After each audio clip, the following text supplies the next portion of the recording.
Hi guys, welcome to our next video. So आज इस video में हम समझेंगे एफडी क्या होता है और मैं 5 ऐसे बैंक का नाम भी बताऊंगा जिनका फिर रिटर्न रेट काफी ज्यादा है, जहां पे आप एफडी करवा के एक अच्छा खासा प्रॉफिट बना लेते हैं।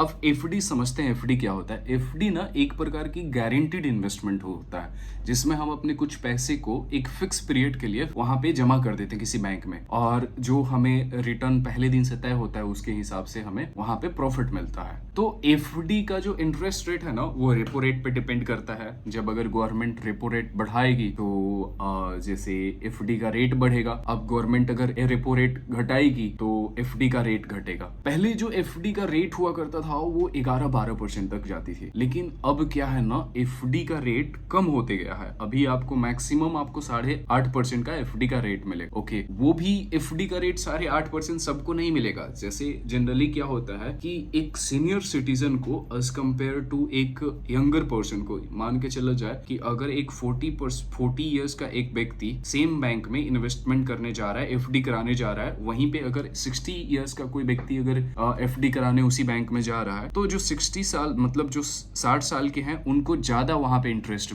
रेट मिलेगा एज कंपेयर टू जो 40 के हैं, क्योंकि कई स्कीम्स होते हैं जिसके तहत उनको एफडी का रेट ज्यादा मिल जाता है। अब समझते हैं कि जैसे एफडी एक गारंटीड इंस्ट्रूमेंट है। आपको तो मैंने बता दिया पहले दिन से तय होता है कि हमें कितना मिलने वाला है। तो इसमें और समझते हैं। एक तो मैंने आपको बताया दिया कि एफडी सीनियर सिटीजन के नाम पे ज्यादा इंटरेस्ट रेट मिल जाता है। एक और चीज होती है कि एफडी में जैसे ना लॉक इन होती है। लेट्स से कि आज अगर आप कुछ पैसे फिक्स कर रहे हैं 3 साल के लिए, तो अगर आप उसको 3 साल से पहले निकालेंगे तो आपको वहां पे पेनाल्टी पे करना पड़ेगा। प्लस में इसमें ना और जो प्रॉफिट होता है वो as per income tax slab होता है। कैसे अभी है कि अगर आपकी ईयरली इनकम 12 लाख से ज्यादा है तो आपको इनकम टैक्स पे करना पड़ेगा।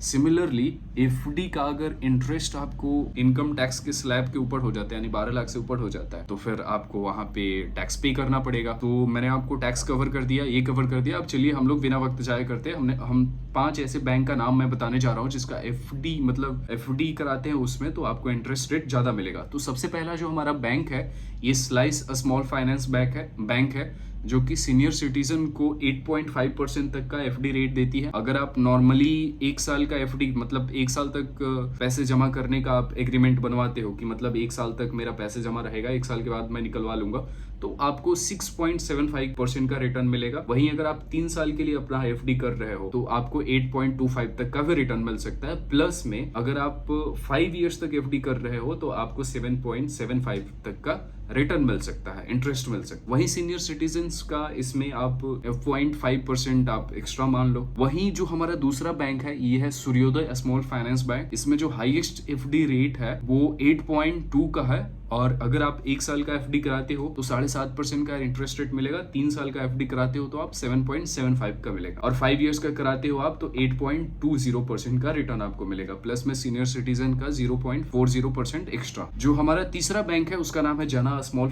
Finance bank. इसका जो मैक्सिमम एफडी का रेट है वो 8% का है। 1 साल का कराते हो आप तो 7.25% का रिटर्न मिलेगा। 3 साल का कराते हो आप तो 7.50% का रिटर्न मिलेगा, और 5 साल का करवाते हो तो 8% का रिटर्न आपको मिलेगा। सीनियर सिटीजन का 0.5% एक्स्ट्रा। वहीं अगर हमारा जो चौथा बैंक है उसका नाम है सिवलिक स्मॉल फाइनेंस बैंक। ओके, जिसकी हाईएस्ट एफडी रेट है 7.67। 1 साल का कराते हो तो 6% का, 3 साल के कराते हो तो 7.5% का, और 5 साल का अगर आप कराते हो तो 6.5% का। प्लस में सीनियर सिटीजन का 0.5% एक्स्ट्रा। फिर जो हमारा 5वां बैंक है उसका नाम है इक्विटास स्मॉल फाइनेंस बैंक, जिसकी अगर हाईएस्ट एफडी रेट की अगर मैं बात करूं 7.60 है। 1 साल का एफडी कराते हो आप तो 7.25 तक का इंटरेस्ट रेट मिल सकता है। 3 साल का कराते हो तो 7.25, 5 साल का कराते हो तो 7% तक का एफडी रेट मिल सकता है। प्लस सीनियर सिटीजन का 0.50% से लेकर के 0.60% तक एडिशनल वहां पे ऐड हो। अब जैसे देखो जनरली क्या होता है ना कि जो भी स्मॉल बैंक्स होती है ना वो आपको हाईएस्ट एफडी रेट प्रोवाइड करती है as compare to larger bank. आपको SBI, PNB, HDFC, Axis bank, Axis या आईसीआईसीआई, ये सारी बड़ी कंपनियां आपको इतना रेट नहीं प्रोवाइड। हालांकि जो स्मॉल बैंक होते हैं ना उसमें थोड़ा सा रिस्की भी हो, बट स्टिल अगर आप जा रहे हो तो थोड़ा अगर हाई एफडी रेट चाहिए तो आपको तो थोड़ा रिस्क तो लेना पड़ेगा। अगर आप एक एल्डर पर्सन, ज्यादा मतलब बुजुर्ग नहीं हो, तो मैं सजेस्ट करूंगा आप कोई मार्केट बेस्ड इन्वेस्टमेंट कर लो। अगर प्योर इक्विटी नहीं तो बैलेंस फंड में ही पैसा डाल, वहां से आपको एफडी से अच्छा रिटर्न मिलेगा, क्योंकि इन्फ्लेशन ही काफी भाग रही है। अगर आप एफडी में डाल रहे हो तो कुछ ज्यादा फायदा होगा नहीं। एनीवे, हम इस वीडियो को यहीं पे खत्म करते हैं। अगर वीडियो आपको अच्छा लगा हो तो प्लीज लाइक एंड सब्सक्राइब करना ना भूले। तो मिलते हैं नेक्स्ट वीडियो में, तब तक के लिए खुदा हाफिज़।